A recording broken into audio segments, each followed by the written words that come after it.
할렐루야. 하나님의 은혜와 사랑이 예배하는 우리 모든 성도들 심령에 넘쳐나기를 주 예수 그리스도의 이름으로 축복합니다.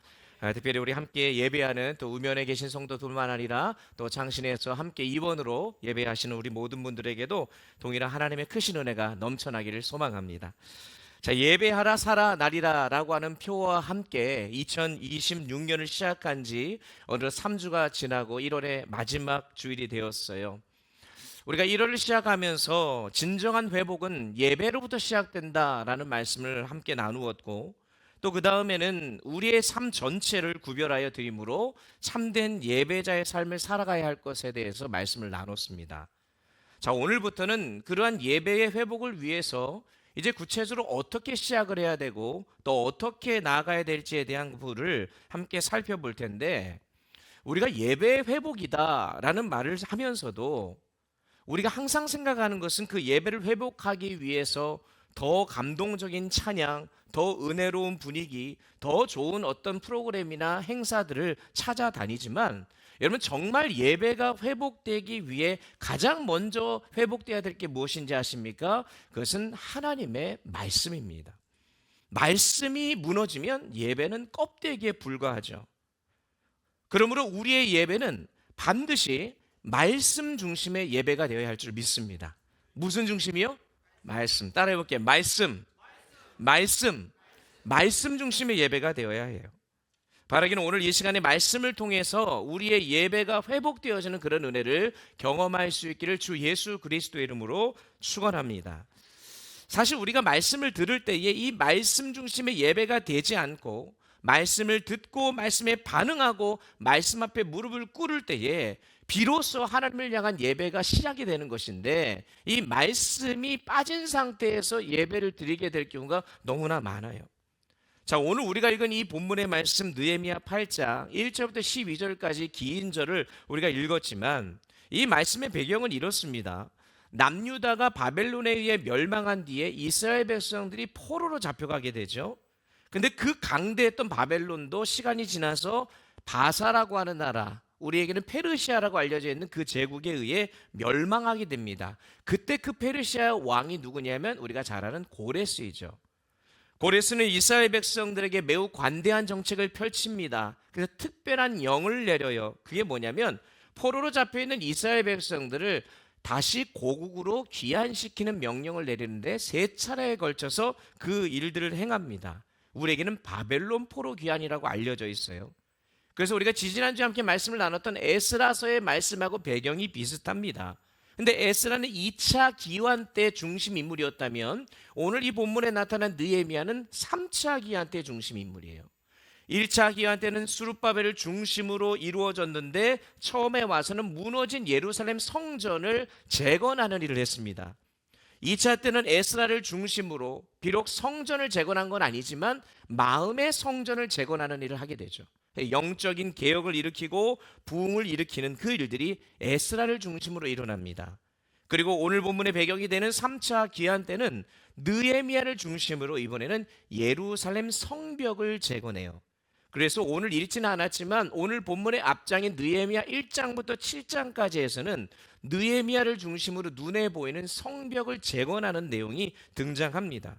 그런데 거기서 끝나는 것이 아니고 오늘 본문 말씀 8장에서부터 마지막 13장까지 눈에 보이지 않는 성벽을 재건하는 일을 이 느헤미야가 행하게 된다는 것을 보게 돼요. 그러니까 느헤미야는요, 눈에 보이는 성벽만 재건하는 것에 그치지 않고 보이지 않는 내면의 성벽, 곧 신앙과 영성의 회복까지도 중요하게 여겼던 거죠. 여러분, 이것은 느헤미야 1장의 말씀을 좀 보면 알 수 있어요. 느헤미야가 포로로 잡혀갔는데 고국의 상황을 전해 듣고는 너무나 큰 충격을 받게 됩니다. 3절 볼까요?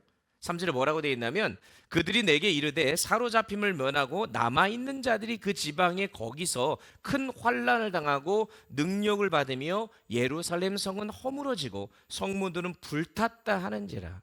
여러분, 이 소식을 들은 느헤미야가 그 다음 절에 보니까 수일 동안 울고 금식하며 하나님 앞에 기도를 합니다. 근데 그 내용을 보면 좀 이상한 점을 발견하게 돼요.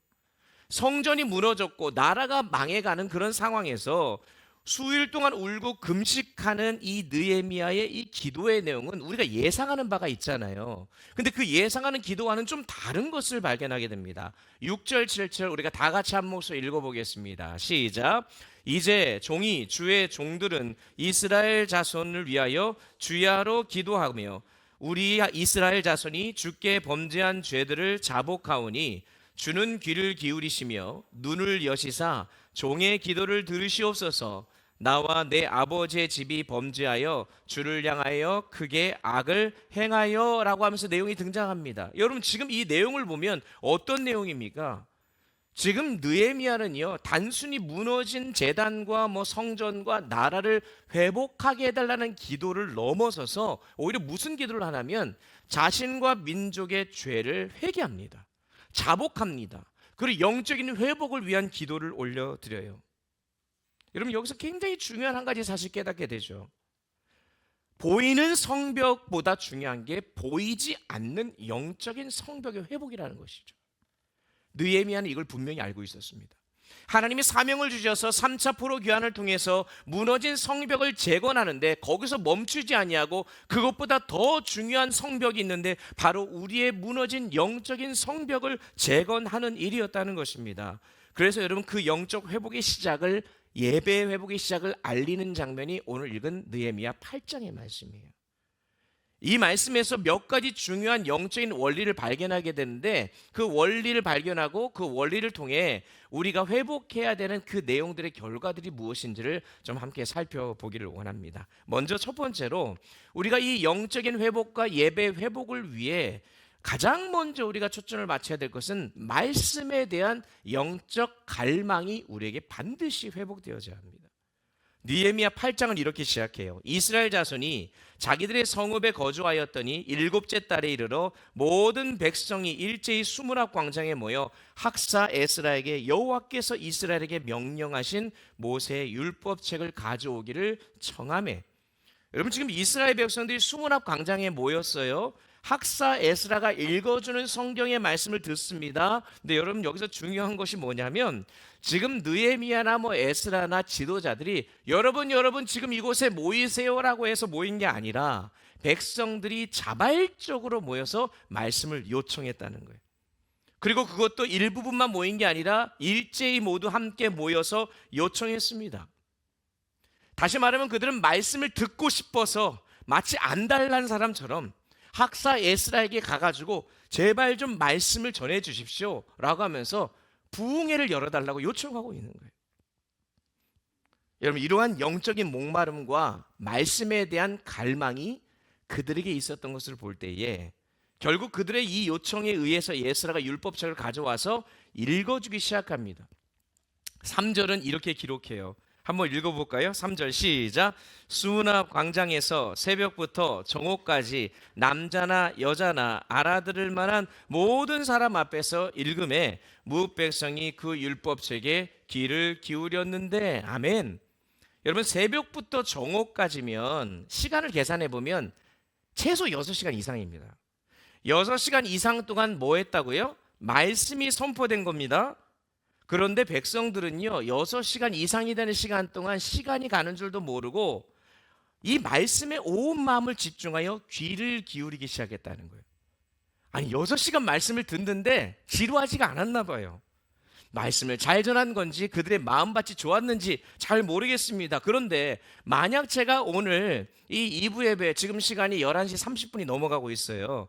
근데 오늘 갑자기 하나님 저한테 막 강력한 필링을 주셔가지고 성령의 임재하심을 통해서 제가 지금부터 설교 말씀을 6시간을 전한다고 한다면 여러분들 지금 이 말씀을 들으다가 이 자리에 6시간 후에 남아 계실 분이 몇 분이나 계실지 모르겠어요. 아마 그 전에 제가 먼저 힘들지 않을까라는 생각이 들어요. 여러분 이스라엘 백성들이 6시간 이상을 말씀을 들었다는 게 이게 어떻게 가능합니까 여러분? 여러분 그것은 그들 안에 영적인 갈급함이 있었기 때문에 그래요. 말씀에 대한 사모함이 있었기 때문에 그런 건 아니겠습니까? 1시간, 2시간이 중요한 게 아니에요. 하나님의 말씀을 내가 듣지 않으면 안 된다라는 그 강력한 마음이 있었기 때문에 수시간이 흘러가도 전하는 자나 듣는 자나 지루하지 아니하고 그 하나님의 말씀을 집중하였다라는 것입니다. 여러분, 오늘 이 시간이 그러한 시간이 되기를 소망합니다. 아멘입니까? 그럼 6시간 해도 되죠. 여러분, 마음에도 없는 소리.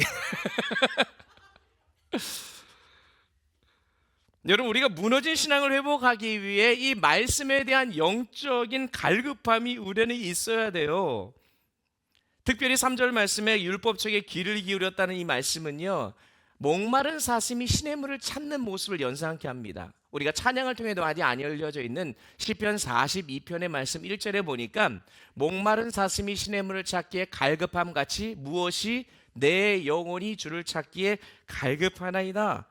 여러분, 이 찬양의 가사가 이 시편 기자가 고백한 이거는요, 우리가 흔히 잔잔하게 묵상하듯이 부를 만한 찬양이 아니라고 제가 전에 한번 말씀을 드렸어요. 이것은 정말로 간절함이 담겨져 있는 구절입니다. 히브리어 원어에 따르면 여기서 말하는 사슴은 그냥 사슴이 아니고 암사슴이에요.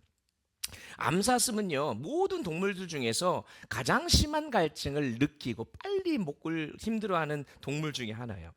그 풀은 먹지 않아도 일주일 이상 버틸 수 있는데, 물은요, 조금만 먹지 못하면 막 버티지 못하고 펄쩍펄쩍 뛰어다니면서 미친 듯이 뛰어나며 시냇물을 찾아 헤맵니다. 그러니까 시편 42편 1절의 말씀은요, 이 암사슴이 난리가 난 거죠. 여기저기 뛰어다니면서 물을 찾고 있는 그 모습처럼 내 영혼도 주를 찾기에 갈급한다라고 고백하는 거예요. 사슴에게 물은 생존의 문제입니다. 있으면 되고 없어도 안 돼, 이런 문제가 아니에요. 시인은 자신의 영혼이 바로 죽은 것 같은 그런 심정, 이제는 물 없으면 나는 아무것도 할 수 없다는 심정으로 찾아 헤매는 사슴에 자신을 비유하면서 하나님에 대한 목마름을 지금 표현하고 있는 것 아니겠습니까? 하나님, 오늘 내가 주님 아니고서는 단 한순간도 살 수가 없습니다. 주님의 은혜요, 주님의 말씀으로 내가 오늘 주님을 만나지 못하면 살 수 없습니다라고 하는 절박한 심정으로 이 시편의 기자가 고백하고 있듯이, 오늘 이 본문에 나타난 이스라엘 백성들이 하나님의 말씀을 들을 때에 그러한 심정으로 들었으니 6시간이 흘러가도 하나님의 은혜 가운데 머무는 것을 보게 되는 거예요. 여러분, 이러한 절박한 심정이 있는 자가 진정한 예배자가 될 수 있는 것입니다. 여러분에게 이러한 목마름이 있으십니까? 갑자기 목마르네요, 여러분.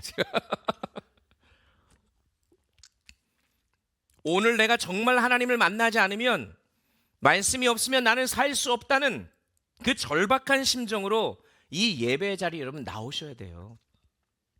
사실 그런 분들은 거리나 시간이 문제가 되지 않습니다. 말씀에 대한 사모함이 있으면 멀리서 교회에 와도 그렇게 기쁠 수가 없어요. 그래서 우리 성도님들 중에서 짧은 거리도 아닌데 먼 거리에 계신 분들이 주일마다 예배를 찾고 또 금요일마다 와서 예배하시는 분들을 보게 되는데, 그게 가능한 이유는 뭔지 아십니까? 마음의 거리가 중요한 게 아니에요. 육체적인 거리가 중요한 게 아니에요. 말씀에 대한 목마름이 있으니까 마음의 거리는 가까운 거죠. 여러분, 결국 목마름을 느끼는 자가 복된 자인 줄 믿습니다. 여러분, 목마르십니까? 목말라야 돼요, 여러분. 오늘 이 시간이 그 목마른 여러분의 심령 가운데 주님의 그 갈증, 영원한 생수가 되시는 그 하나님의 은혜가 여러분에게 가득 넘쳐나기를 소원합니다. 예수님께서 요한복음 7장 37절 이하에서 누구든지 목마르거든 내게로 와서 마시라. 나를 믿는 자는 성경의 이름과 같이 그 배에서 생수의 강이 흘러 넘치게 하리라. 누구든지 주님께로 나아가면 배에서 생수의 강이 흘러 넘치게 한대요. 그런데 자세히 보면 아무나 예수님께 나아갈 수 있는 게 아니에요. 목마른 자만이 나아갈 수 있어요.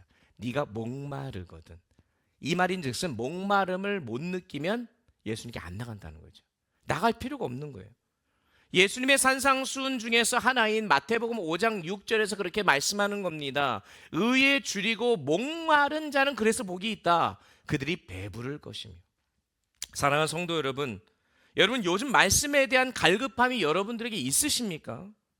예배를 제대로 드리지 못하고 말씀을 듣지 못하는 것에 대해서 가슴 아파하고 죽을 것 같은 심정으로 주님 앞에, 주님 내가 어떻게 합니까? 라는 마음으로 나아가고 계십니까? 아니면 그런 상황과 환경, 어쩔 수 없지 뭐 라고 하면서 영적으로 무뎌져 있지는 않냐는 거죠. 여러분, 이 영적인 목마름이 회복되어져야 합니다. 이 예배 회복은 영적인 목마름에서부터 시작되기 때문에 그래요.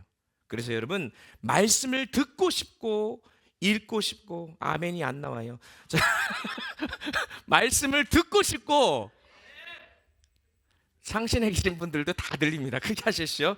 말씀을 듣고 싶고, 말씀을 읽고 싶고, 말씀을 앓고 싶은 그 내면의 갈망이 우리 안에 회복되어져야 진정한 예배자로 설 수 있게 되는 줄 믿습니다. 그러니까 우리가 드리는 이 예배가 습관이냐 형식이냐, 아까 우리 기도해 주셨잖아요. 그게 아니라 갈망함으로 주님 앞에 목숨 걸고 나왔느냐. 여러분, 이 질문 앞에 답할 수 있기를 주의 이름으로 축원합니다. 두 번째로, 이 영적인 회복과 예배 회복을 위해 우리가 말씀에 대한 목마름이 회복되어지면 이제는 그 말씀을 듣잖아요. 들은 말씀에 믿음으로 반응해야 됩니다.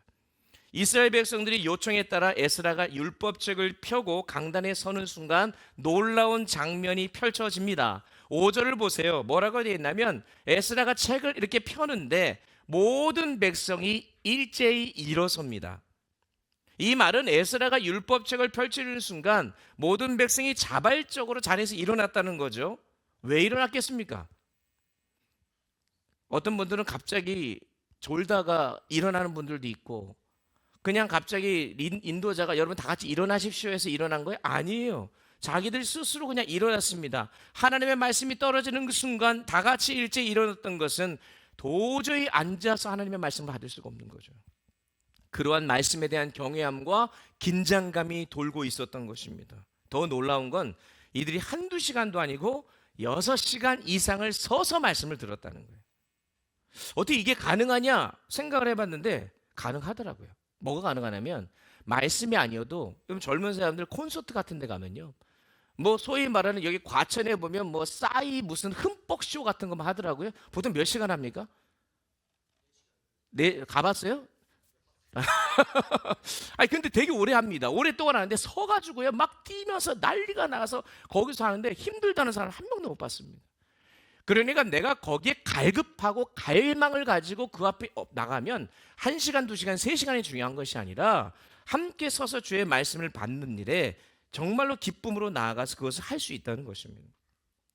그래서 하나님의 말씀에 대한 깊은 경외심과 철저한 순종의 자세를 보여주는 것, 그 실제로 고대 사회에서 성경을 필사하던 서기관들이 어떻게 했냐면, 성경을 기록하다가 하나님이라는 단어가 나오잖아요. 그러면 그냥 안 합니다. 펜을 딱 내려놓고 일어나가지고 가서 손을 다시 씻는다든지 몸을 다시 씻는다든지, 그리고 옷을 다시 정갈하게 한 다음에 거룩한 마음으로 다시 이렇게 필사를 했다는 거예요. 너무 지나치지 않습니까? 라고 얘기할 수 있지만 하나님의 말씀 앞에 선 마음가짐과 자세가 이것이 어떤 것인지를 보라는 말씀이죠. 거룩하고 두려운 마음, 경외함을 가지고 나아갔던 것. 거기서 그치지 않습니다. 6절에서도 말씀에 대한 그들의 반응이 매우 인상적입니다. 6절 읽어보겠습니다. 시작. 에스라가 위대하신 하나님 여호와를 송축하며 모든 백성이 손을 들고 아멘 아멘 하고 응답하고 몸을 굽혀 얼굴을 땅에 대고 여호와께 경배하니라. 아멘. 하나님의 말씀이 임할 때 그들이 어떻게 반응했다고요? 한번 따라해 볼게요. 손 다 들어보세요. 이렇게 들은 거예요. 어떻게 하냐면 아멘, 아멘. 여러분 이렇게 외치면서 하나님의 말씀을 받았다는 거예요. 자, 이제 손을 내리시고 그 다음 동작이 뭐냐면 몸을 굽혀 얼굴을 땅에 엎드린다. 그건 안 하셔도 됩니다. 자, 몸을 굽혀 얼굴을 땅에 대고 여호와께 경배했다. 경배하다는 히브리어로 샤하라는 단어인데 땅에 엎드리다, 굴복하다 그런 뜻이 담겨져 있어요. 이것은요 쉽게 이렇게 보시면 됩니다. 고대 사회에서 전쟁을 하잖아요. 전쟁에서 패한 패전국의 왕이 승리한 나라의 왕에게 와서 어떻게 하냐면 엎드려요. 그리고 완전히 두 손 두 팔 들면서 항복을 하는 거예요. 이제 다 졌습니다. 당신 이겼습니다. 마음대로 하십시오. 자신의 전 존재를 내려놓는 행위가 바로 샤하, 경배하다는 겁니다. 여러분 우리가 하나님을 예배할 때 두 손 두 팔 다 들면서 아멘 아멘 하며 엎드리며 나의 모든 전 존재를 주님께 드립니다 라고 하는 이런 어떤 헌신과 순종과 굴복의 행위가 우리 안에 있어야 하는 거예요. 여러분 얼마나 하나님 앞에 엎드리고 계십니까? 매주 강단에서 말씀이 선포될 때 두려움과 경외의 마음으로 이 굴복하는 자세로 여러분 정말 말씀을 받고 계십니까? 아니면 그냥 한 귀로 듣고 한 귀로 그냥 흘리십니까? 매일 새벽 교회에 나와 제단을 쌓든 아니면 가정에서 유튜브로 여러 가지 상황이 여의치 않아 온라인으로 예배를 드리든 여러분 어느 곳에 있든지 하나님의 말씀이 임하는 순간 아닙니까? 그럼 겸손히 엎드려서 하나님의 말씀을 받는 믿음의 반응이 우리들에게 반드시 있어야 할 줄 믿습니다. 그럴 때 나 자신은 사라지고 하나님의 임재와 영광만이 드러나게 되는 거예요. 여러분 하나님의 말씀만이 우리를 참된 예배자로 세우신다는 사실을 기억하실 수 있기를 주의 이름으로 축원합니다. 그러니까 우리의 예배는 말씀이 없이는 안고 없는 찐빵이고 또 뭐가 있나요? 안고 없는 찐빵과 비슷한 거. 뭐 하여튼 그런 거예요. 그러니까 이 안고가 없으면 찐빵이 이 알곡이 빠지는 거 아닙니까? 알맹이 없는 껍데기에 불과하다는 거죠.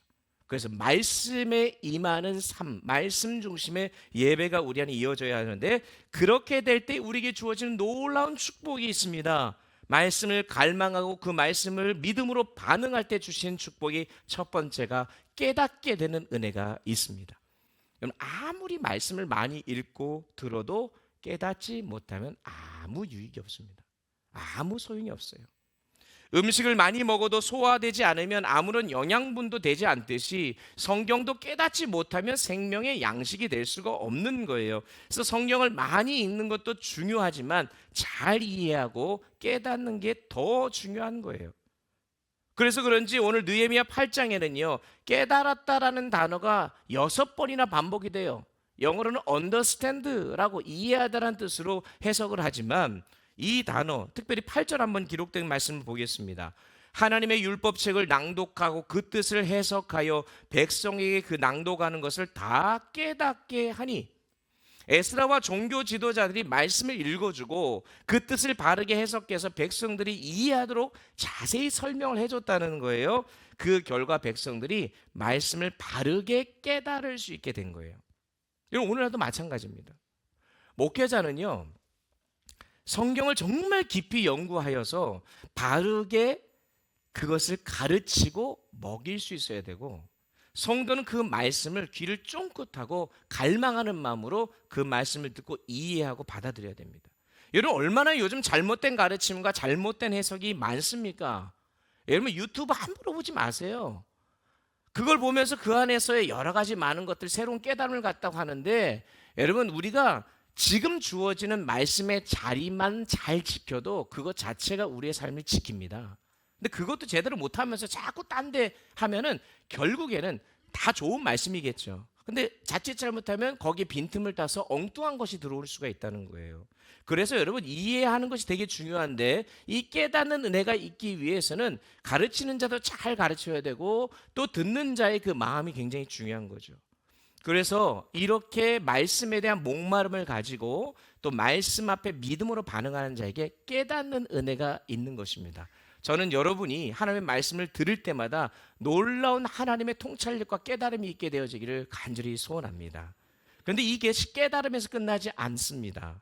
9절에 보니까 백성이 율법의 말씀을 듣고 다 어떻게 했다고요? 울었대요. 여러분 말씀이 있는데 왜 울까요? 지금 말씀 들으시면서 우는 분들 지금 계십니까? 여러분 이거 되게 중요한 부분인데 진짜 말씀을 들으면서 우는 분들 많이 봤어요.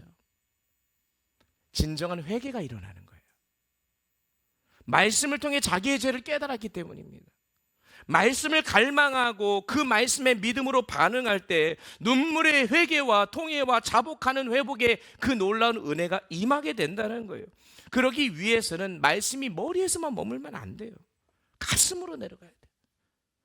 그래서 히브리서 4장 12절 말씀, 하나님의 말씀은 살아있고 활력이 있어 좌우의 날선 어떤 검보다도 예리하여서 우리의 마음과 생각과 뜻을 찌르고 감찰한다. 여러분 말씀 듣는 시간은 성경 지식 얻는 시간이 아니에요. 단순한 정보를 얻는 게 아닙니다. 그것이 내 심령을 찌르지 않으면 여러분 그것은 아무런 효과가 나타나지 않습니다. 하나님의 말씀은 우리의 심령을 찌르고 변화시키는 능력임을 기억하시기 바랍니다. 그 말씀이 내 생각을 지배해야 돼요. 내 감정도 지배해야 돼요. 그래서 우리의 삶이 교훈을 받고 책망도 받고 하나님의 뜻대로 우리의 삶이 변화되어져야 합니다. 그래서 여러분 제가 목회 시간 길게 하진 않았지만 말씀을 전하고 가르치면서 말씀을 통해 변화된 분들을 보면요, 야, 이 말씀에 능력이 있구나를 제가 확신합니다, 여러분.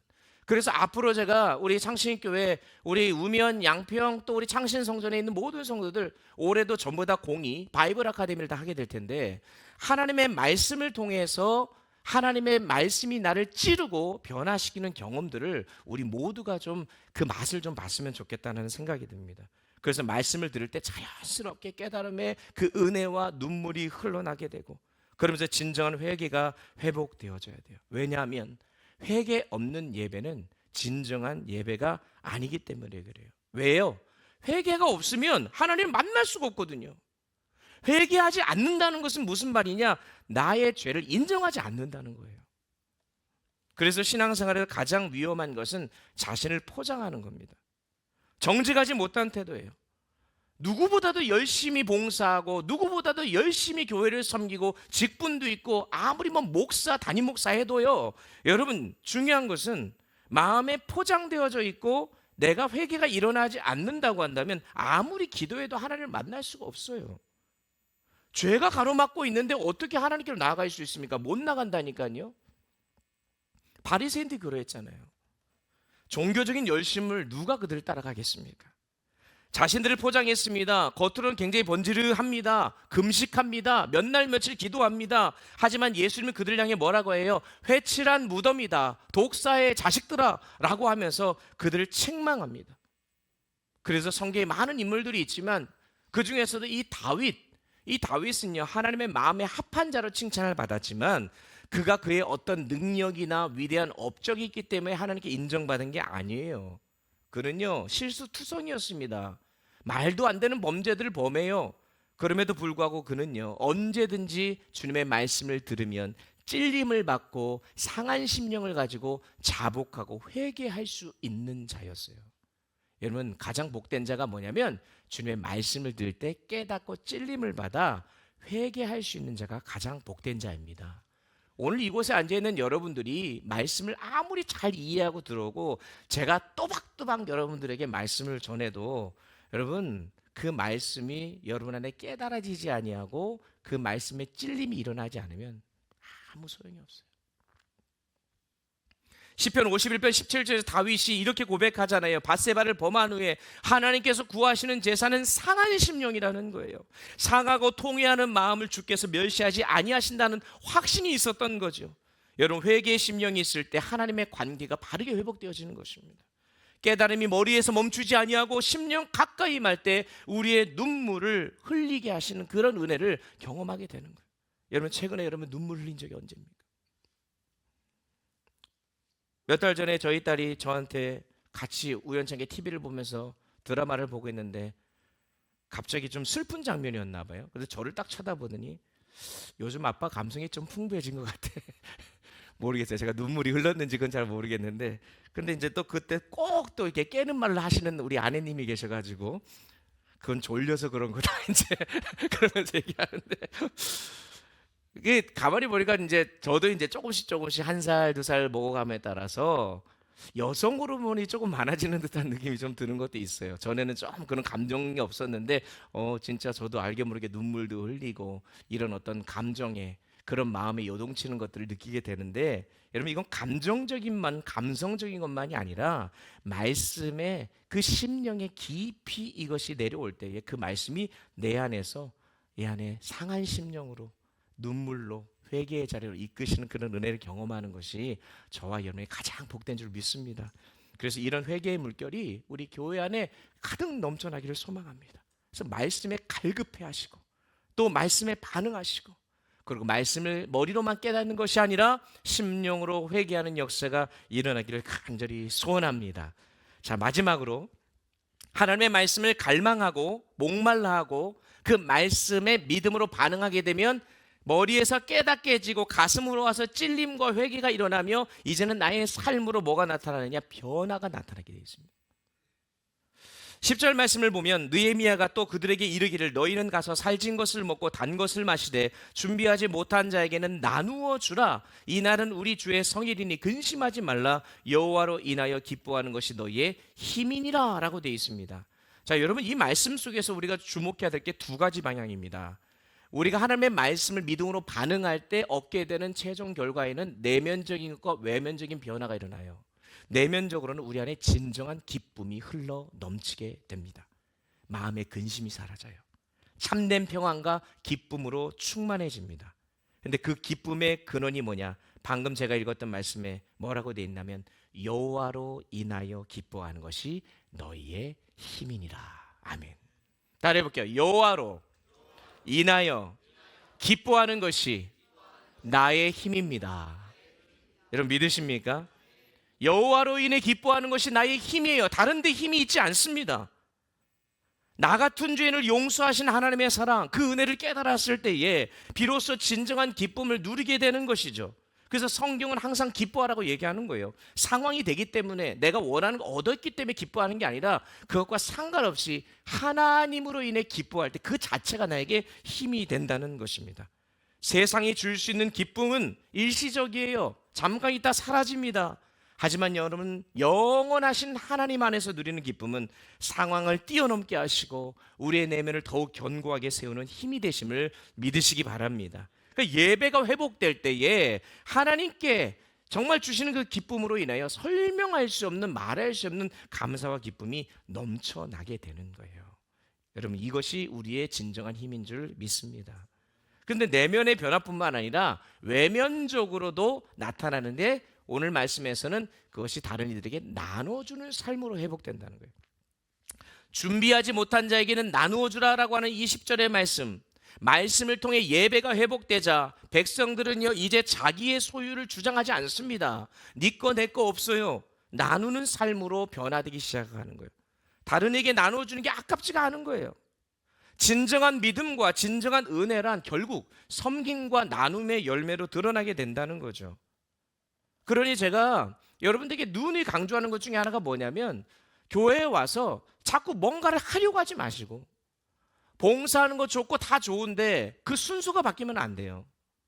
하나님 앞에 나와서 예배함이 회복되어져서 내 안에 기쁨과 감사가 넘쳐나면 다른 이들을 섬기는 외면적인 그 실천들이 자연스럽게 나타나게 되는데 예수 믿고 나름대로 구원받은 그 은혜에 감격한 마음 너무나 그건 좋지만 내가 무언가를 교회를 위해서 해야 되겠다라고 하는 그 마음이 앞서서 봉사 열심히 하고 여러 가지 많은 것을 하는데 나중에 보니까 그 힘의 근원이 하나님의 기뻐하는 것에서 나오는 게 아니라 나로부터 나와서 그것이 사단나게 되는 경우를 많이 보게 돼요. 여러분, 그래서 제발 교회에 왔을 때 특별히 2026년 한 해 동안 여러분 다른 거 신경 쓰지 마시고 예배함이 살아나는 것임을 기억하시며 주님을 예배하는 데 힘쓰시길 바랍니다. 그러고 나면 내면적인 변화와 외면적인 변화가 일어나서 하지 말래도 우리가 다른 이들을 사랑하고 섬길 수 있게 되는 거예요. 이게 사도행전에 나타나는 초대교회 모습이잖아요.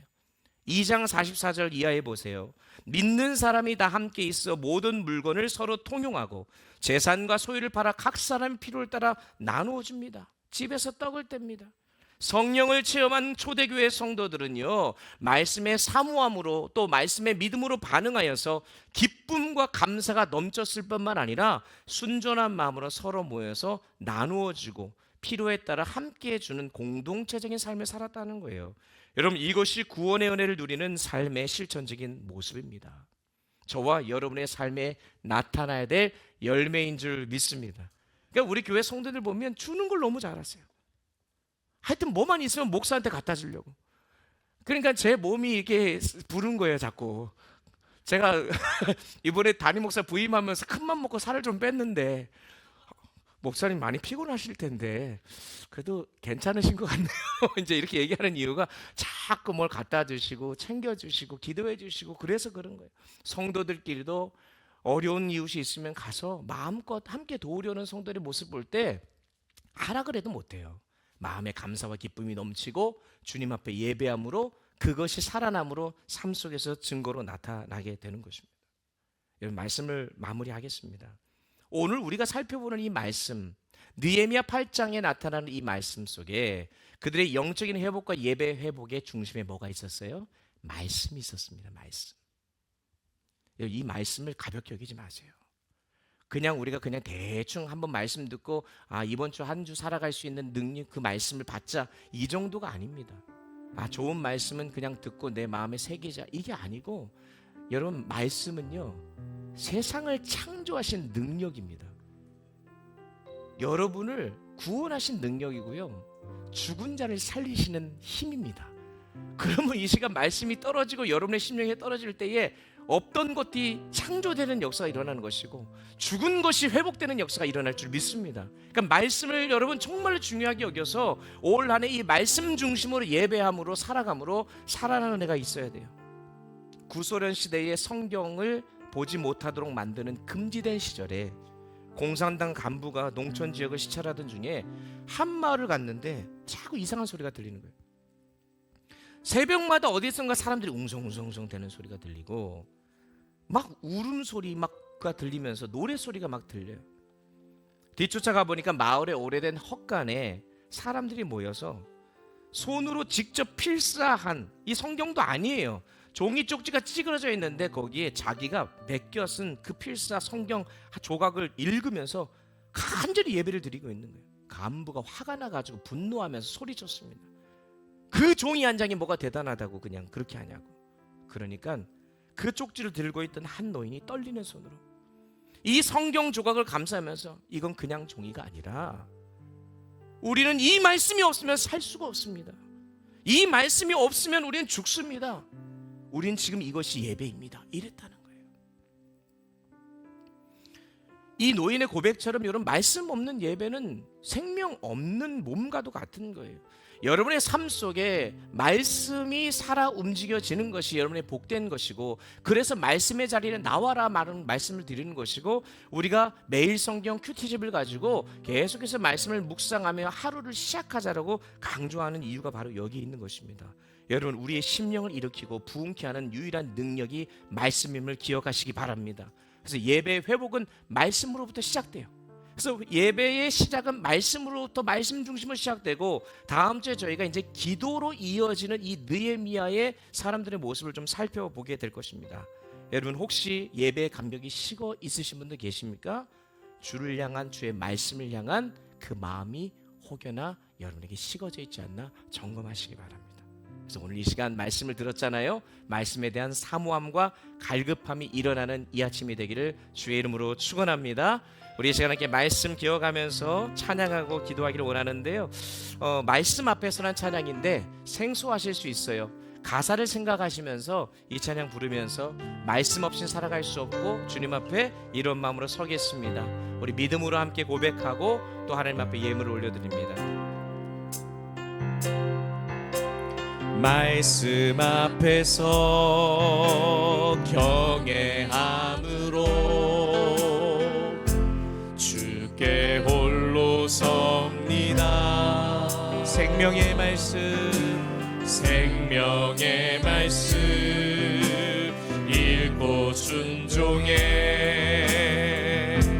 주를 예배합니다. 기록된 말씀 힘이 있어서, 기록된 말씀 힘이 있어서 진리로 우리 거룩해 하며, 거룩한 말씀 세세 영원히 복음이 되어, 복음이 되어 말씀하시네.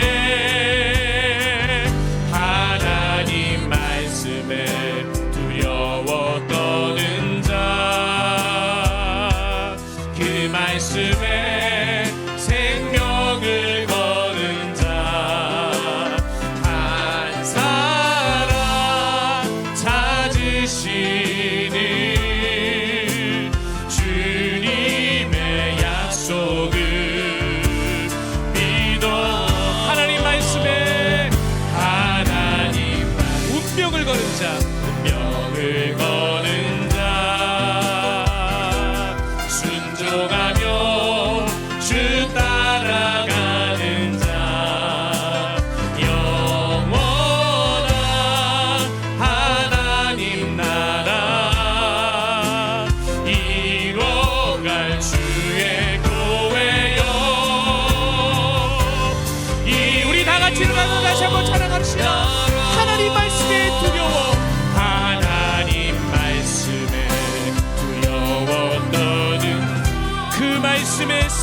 거는 자, 그 말씀에 생명을 거는 한 사람 찾으시는 한 사람 찾으시는